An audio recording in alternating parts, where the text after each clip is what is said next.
একটা সময় ছিল ক্রিকেট মানেই বাংলাদেশ। বাড়ির উঠোনে, রাস্তার ধারে, পাড়ার মাঠে সবখানে ছিল শুধু সাকিব, তামিম আর মাশরাফির কথা। 2015 বিশ্বকাপের কোয়ার্টার ফাইনাল, 17 চ্যাম্পিয়ন্স ট্রফির সেমিফাইনাল, সেই সময় গর্বে বুক ভরে যেত। কিন্তু সেই ক্রিকেট কি এখন ধ্বংসের পথে? সময় বদলেছে ক্রিকেট। 23 বিশ্বকাপ একটা দুঃস্বপ্ন। একটা সময় যেখানে প্রতিপক্ষরা বাংলাদেশকে ভয় পেত, আজ সেই বাংলাদেশ হাসির খোরাক।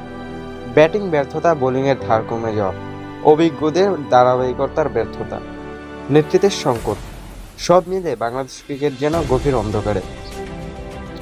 সাম্প্রতিক পরিসংখ্যান আরও ভয়াবহ। শেষ 15 টেস্টে 9 বার 200 রানও করতে পারেনি বাংলাদেশ। ঘরের মাঠে জিম্বাবুয়ের কাছে হার, যেখানে একসময় জিম্বাবুয়ে ছিল অনিয়মিত প্রতিদ্বন্দ্বী।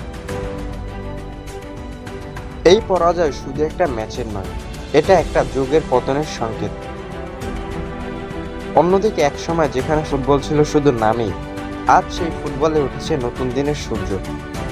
বাংলাদেশ প্রিমিয়ার লিগ, বসুন্ধরা কিংসের আধিপত্য, ফুটবল একাডেমির প্রসার এবং আন্তর্জাতিক অঙ্গনে নতুন মুখ। ইংলিশ প্রিমিয়ার লিগে খেলা হামজা চৌধুরী, বাংলাদেশি বংশোদ্ভূত এই মিডফিল্ডার আজ বাংলাদেশের হয়ে খেলছেন। তাকে নিয়ে হইচই পড়ে গেছে সবখানে। আরও একজন নতুন নাম সামিত সোম, কানাডা প্রবাসী এই তরুণ ফুটবলার ইতোমধ্যেই নজর পেয়েছেন, যার খেলা দেখে বিদেশি কোচরা বলেছেন এই ছেলের মধ্যে আছে ভবিষ্যৎ। বাংলাদেশ দলের আরেক প্রতিভা ফাহমিদুল ইসলাম। তার স্কিল, ড্রিবলিং আর দ্রুতগতির খেলা অনেককেই মনে করে দেয় দক্ষিণ এশিয়ার ভবিষ্যৎ ফুটবলার সুপারস্টারদের কথা।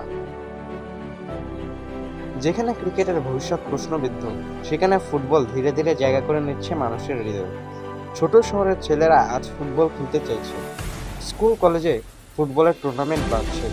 টিভিতে ফুটবল ম্যাচের দর্শক সংখ্যা বাড়ছে দিনে দিনে। এটা শুধু খেলার পালাবদল না, এটা জেনারেশনের পালাবদল। ভবিষ্যৎ প্রজন্ম কি দেখছে, কার পোস্টার তারা দেওয়ালে টাঙাচ্ছে, সেখানেই লুকিয়ে আছে উত্তর।